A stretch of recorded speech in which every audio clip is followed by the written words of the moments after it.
কেমন মজা, দেখ। আরে আরে এটা কি করলি? আমার সঙ্গে লেগেছিলিস যখন, তখন মনে ছিল না? ওরে বাবা রে, আমি তাড়াতাড়ি করে উঠি। এই চল চল তাড়াতাড়ি করে পালাই।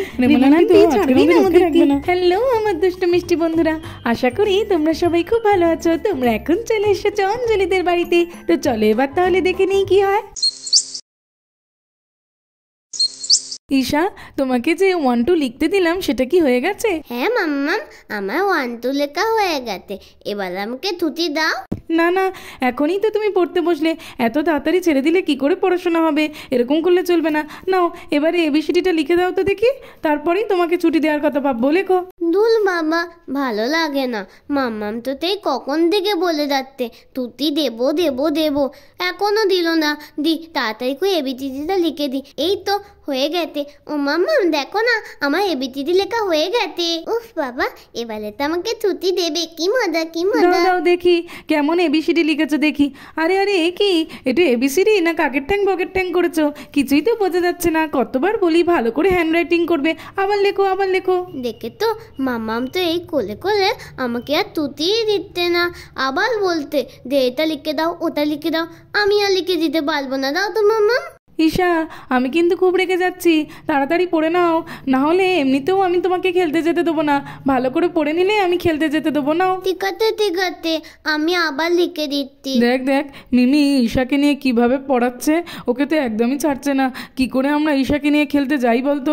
বুঝতেই পারছি না তো। হ্যাঁ রে আবি, ঠিক বলেছিস, কিছু তো একটা করতেই হবে, কিন্তু কি যে করি? কি করা যায় এই, হ্যাঁ আমার মাথায় না একটা খুব ভালো বুদ্ধি এসেছে। শোন তোরা। কি বুদ্ধি তাড়াতাড়ি বল। ঈশাকে আমরা নিয়ে যাওয়ার জন্য সবকিছু করব, তুই যা বলবি তাই করব। তোরা শুধু এখন এখানে অপেক্ষা কর, আমি একটু ওই দিকটা যাচ্ছি। মিমি উঠে গেলেই তোরা ঈশাকে নিয়ে তখনই চলে আসবি, বুঝলি তো? আচ্ছা ঠিক আছে, কিন্তু মিমি যদি না ওঠে? মিমি উঠে যাবে রে, তুই চিন্তা করিস না। আমি যখন বলেছি তখন মিমি ঠিক উঠবে। নে কমলা, তোকে আর ভগবতীকে চারা দিয়ে দিয়েছি, ভালো করে খেয়ে নে। এবারে তো আমাকে আবার জমিতে যেতে হবে। এই বোন তুই এখানে বসে ঈশাকে পড়াচ্ছিস বুঝি? হ্যাঁ রে দিদি, তুই তো জানিস যে ঈশা একদমই পড়াশোনা করতে চায় না, তাই তো আজ সকাল থেকে ধরে বেঁধে একটু পড়াতে বসিয়েছি। আচ্ছা ঠিক আছে, ঈশাকে পড়াচ্ছিস খুবই ভালো কথা, কিন্তু আমি রান্নাঘরে একটু দুধ রেখে যাচ্ছি রে। জমিতে তো অনেক কাজ আছে, তুই একটু খেয়াল রাখিস, বিড়াল টিড়াল যেন খেয়ে নেয় না। আওয়াজ পেলে একটু গিয়ে দেখবি। আচ্ছা ঠিক আছে, আমি লক্ষ্য রাখবো, তুই চিন্তা করিস না, তুই যা। হ্যাঁ রে বোন, আজকে তো আমাকে জমিতে যেতেই হবে। রাখির বাবা বলে গেছে জমিতে আজকে অনেক কাজ, আমি গেলাম। হ্যাঁ দিদি ঠিক আছে, তুই নিশ্চিন্তে যা। চলো গুঞ্জা তো লক্ষ্য রাখবে বললো, এবার আমি যাই। আরে আমার কপালটা দেখছি খুবই ভালো, মাও চলে গেছে, রান্নাঘরটা তো পুরোই ফাঁকা। আবার মা বলছিল রান্নাঘরে দুধ রেখে গেছে। এই সময় আমি বিড়ালের মতো ডাকবো, আর বিড়ালের মতো ডাক শুনে মিমি এদিকে যখন চলে আসবে তখনই আমাদের কাজ সারা হয়ে যাবে। হে চলো বিড়ালের মতো ডাকতে শুরু করে দিই। আমাকে তেলে দাও না, আমার দাও না। দাঁড়াও ঈশা, একদম আওয়াজ করো না।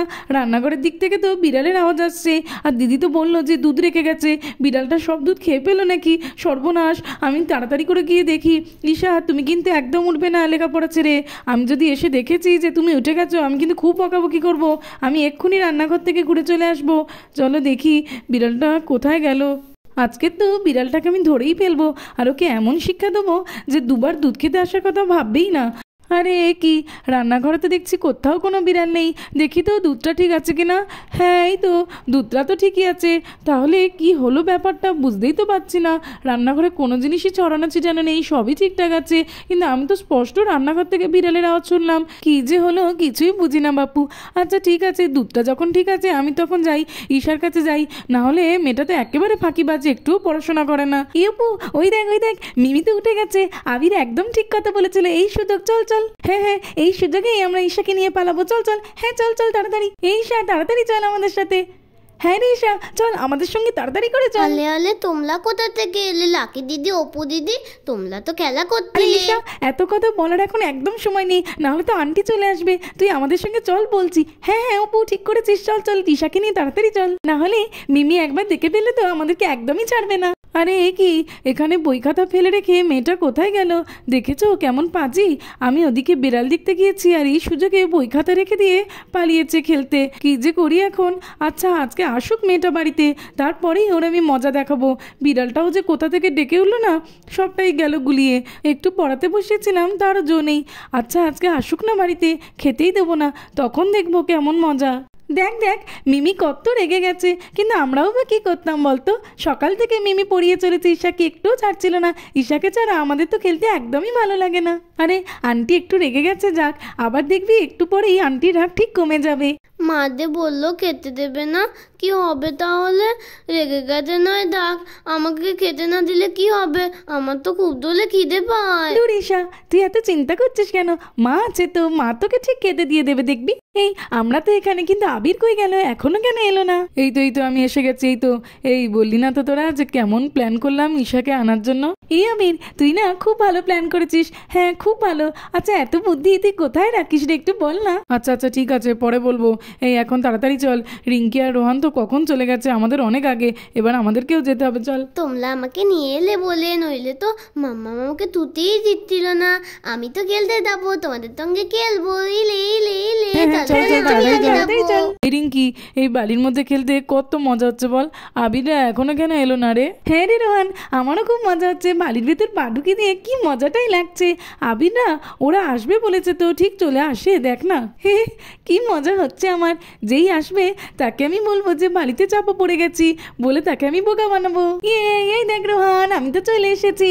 এই তো এরা তো চলে এসেছে, চলো আমি এবার নাটক করি। বাঁচাও বাঁচাও বাঁচাও আমাকে। আরে কি, ও তো বাড়ির মধ্যে চাপা পড়ে গেছে, উঠতে পারছে না। এই অপু, রিঙ্কি, তোরা দেখতে পাচ্ছিস না? ওকে তোল। দাঁড়া আমি তোকে তুলছি, দাঁড়া। এই নে, হয়ে গেছে, এবারে উঠে পড়। এই তুই এত বাজে কেন রে? এত দুষ্টু কেন রে? আমি বাজে দুষ্টু কেন হতে যাব? তুই তো বাড়ির মধ্যে চাপা পড়ে গেছিলিস, উঠতে পারছিলিস না, আমি তো তোকে বাঁচিয়েছি। আমি মোটেই চাপা পড়ে যাইনি, আমি ওটা তো মজা করছিলাম। আর তুই কেন আমাকে তুললি বলতো? এই বালির ভেতরে আমি নাকি চাপা পড়ে গেছি? তোকে কি আমি একবারে তুলতে বলেছি নাকি? আরে তুই তো বাঁচাও বাঁচাও করে চেঁচাচ্ছিলিস, আমি কি করে বুঝবো যে তুই এটা এমনি এমনি করছিস?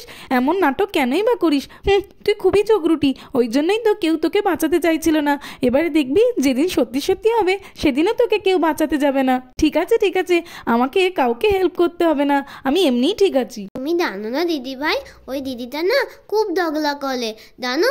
আমাদের ক্লাসে ঢুকে আমার আর আমার বেস্ট ফ্রেন্ডের সঙ্গে কি ঝগড়া তাই না করেছিল। ও আচ্ছা, আমি তো জানি না। ঠিক আছে, ওর সঙ্গে আর একদমই কথা বলার দরকার নেই, আমরা খেলি। এই দেখো দিদি ভাই, আমি তো বালির মধ্যে ঢুকে গিয়েছি, কত মজা লাগবে, কত সুন্দর লাগবে। হ্যাঁ রে ঈশা, খুব মজা হচ্ছে। দেখবি ঈশা, এবার তো আমি বাড়ির উপরে শুয়ে পড়বো। এই দেখ খুব মজা হচ্ছে। এইবারে দেখ আবার উঠে পড়েছি। এই ঈশা, অপু, রিঙ্কি, দেখ এইবারে এই বালির উপরে আমি আমার নাম লিখবো, দেখবি কত সুন্দর লাগে। চলো। এই তো, এই দেখ রাখি, দেখছিস রেকারে রাখ আসে, কি দারুণ লাগছে বালির উপরে আমার নামটা। হ্যাঁ লাকি দিদি, খুব সুন্দর হয়েছে। রাখি এখানে ওর নাম লিখেছে। আচ্ছা চলো এখান থেকে বালি নিয়ে ওর নামটা কেটে দিই, আর ওর গায়েই বালি দিই। এই নে রাখি, এই নে এই দেখ। এই আবির, তুই আমার এত সুন্দর করে লেখা নামটা ঘেঁটে দিলি, আবার আমার গায়ে বালি ছুটছিস। দাঁড়া, তোর কি করি আমি, দেখ। এত বালি দিস না, দাঁড়া। কেমন মজা, কেমন দিলাম। দাঁড়া, তোকে তো আমি এবারে মজা দেখাচ্ছি। অপু, তুই আমাকে একটু হেল্প করবি রে? আবিরটা দেখ না আমার গোটা গায়ে বালি ভর্তি করে দিয়েছে। হ্যাঁ আমি তোকে তো হেল্প করব, আমি বুঝতে পেরেছি আবিরকে মজা দেখাতে হবে। ওই দেখ, ওইখানে তো রেমোলান্টিদের বাড়িতে কাজ হচ্ছে বলে বালতিতে অনেক বালি রাখা আছে, ওই বালতিতে করে বালি নিয়ে আবিরের মাথা থেকে ঢেলে দেবো, চল। হ্যাঁ ঠিক বলেছিস, একদম খুব মজা হবে। অপু, তুই এই বালতিটার কথা বলছিলিস তো, আমি নিয়ে এসেছি রে, চল। এইবারে আবির তো এখানে খেলছে, ওর মাথা থেকে ঢেলে দিই, তাড়াতাড়ি চল। এই রাখি, এই তুই আমার কাছে এসে কেন বসেছিস? আর অপু, তোরা দুজনে এরকম ভাবে আমাকে ঘিরে রেখেছিস কেন? দেখাচ্ছি কি করবি। এই নে। এ বাবা, এটা তোরা কি করে দিলি রে বাবা? আরো করবো, আরো, দাঁড়া। এই না আর দিস না রে। কি মজা, রাখির সঙ্গে লেগেছিলিস না? ওরে বাবা রে, আর তোদের সঙ্গে থাকবো না একদম, আমি ওপারে চলে গেলাম রোহানের কাছে। কি করে দিলি আমাকে, দেখ কেমন মজা। আমাকে যখন আগে দিয়েছিলিস তখন মনে ছিল না? হ্যাঁ দিদি ভাই, খুব ভালো হয়েছে, খুব মজা হয়েছে। সব বালি তো দাদা গায়ে পড়ে গেছে। ওই তো আবির আসছে, এই বালিটা আমি ওর মাথা থেকে ঢেলে দেবো। জানিস তো রোহান, রাখি আর অপু মিলে আজকে কি করেছে আমার সঙ্গে? আমার মাথা থেকে বালতি ধরে বালি ঢেলে দিয়েছে। আরে ওরা তো আমার মনের কাজ করে দিয়েছে। কি বললি তুই? আরে তোর সঙ্গে আমি একটা মজা করতে যাচ্ছি। কি মজা, ওদের মতো নয় তো, দেখি না। এবার দেখ কেমন মজা লাগছে আবির। আরে রোহান, এটা তুই কি করলি? আমি তো তোকে ফ্রেন্ড ভেবে ওদের কাছ থেকে তোর কাছে এলাম, আর তুই আমার সঙ্গে এটা করতে পারলি? রোহান, তুই আমার সঙ্গে এটা মজা করেছিস, নয়তো আবার কি? তাহলে এই নে, আমিও তোর সঙ্গে মজা করলাম, দেখ এবার কেমন কেমন লাগে। এই নে, এই রাখি, শোন শোন, তোর সঙ্গে কথা আছে। এই রিঙ্কি, তুই এটা কি করলি? আসতে গিয়ে তো আমার মাথা থেকে বালি একেবারে স্নান করিয়ে দিলি। ইচ্ছা করে করিনি রে রাখি, যেতে গিয়ে ওরকম হয়ে গেছে। এই রাখি, সরি রে, আমি যে কথাটা বলতে এসেছিলাম এখন সেটা শোন। আমরা তো রিমল আন্টির বালি নিয়ে এত মজা করে খেলছি, আন্টি জানতে পারলে কিন্তু খুব রেগে যাবে। মনে আছে তো আগের বারে আন্টির বাগান থেকে আম পেড়ে খাওয়ার জন্য কত বকা দিয়েছিল? আরে তাতে কি হয়েছে, রিমল আন্টি বকে তো বকে, কিন্তু তার জন্য কি আমরা সবাই মিলে একটু মজা করে খেলতেও পারবো না? আন্টি যখনই আসবে তখনই আমরা চট করে পালিয়ে যাব, আন্টি তো ধরতেই পারবে না। হ্যাঁ হ্যাঁ, একদম ঠিক বলেছিস, আন্টি যখনই আসবে তখনই আমরা পালিয়ে যাব। এই আমি একটু বালির উপরে শুয়ে পড়ছি, তোরা আমার গায়ের উপরে বালি ঢেলে দে তো, দে দে, দেখি কেমন লাগে। ঠিক আছে অপু, এই নে এই নে, এই তো দিলাম তোর উপরে বালি, দেখ দেখ পুরো ঢাকা দিয়ে দিচ্ছি। হ্যাঁ হ্যাঁ, তাড়াতাড়ি করে দে, আমার তো খুবই মজা হচ্ছে। এই নে অপু, এই দেখ ফ্রেন্ডস, আমি তো বালির মধ্যে পুরোই ঢুকে গেছি, খুব মজা হচ্ছে আমার, কি দারুণ লাগছে, খুব মজা হচ্ছে। এই নে এই নে। আলে আলে অপু দিদি, তোমার তো কি সুন্দর লাগছে। আমি তো তোমার ওপর উঠতে খেলা করতি। ও অপু দিদি, তোমার তো হাত পা কিছুই দেখা যাচ্ছে না গো, তোমার মুখটাও যদি ঢেকে দিই খুব সুন্দর লাগবে, ঢেকে দেবো গো। আরে ঈশা, নাম বলছি, নাম, আমার তো লাগছে। আর মুখে দিবি কেন? মুখে দিলে আমি নিঃশ্বাস নেবো কিভাবে? নাম বলছি।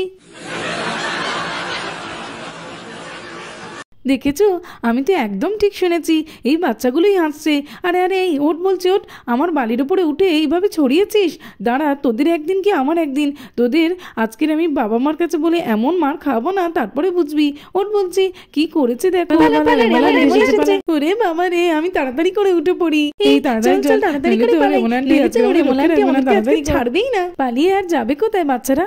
আজকে তো তোমাদেরকে আমি ছাড়বই না। পালাও পালাও, তাড়াতাড়ি পালাও। চল চল চলো, আমরাও তাড়াতাড়ি পালাই, চল তাড়াতাড়ি চল। আলে আলে, আমিও তো যাবো, দাঁড়াও দাঁড়াও। আরে আমি তো পড়ে গেলাম। আরে আমি চলো পালাই তাড়াতাড়ি। এই দাঁড়া দাঁড়া, আমিও যাবো। ওই চল চলো বাবা। দেখেছো, বাচ্চাগুলো না খুবই দুষ্টু, কতবার বলেছি তবুও কথা শোনে না, এত দুষ্টুমি করে, বালিগুলো চড়িয়ে চিটিয়ে একাকার করে দিয়েছে।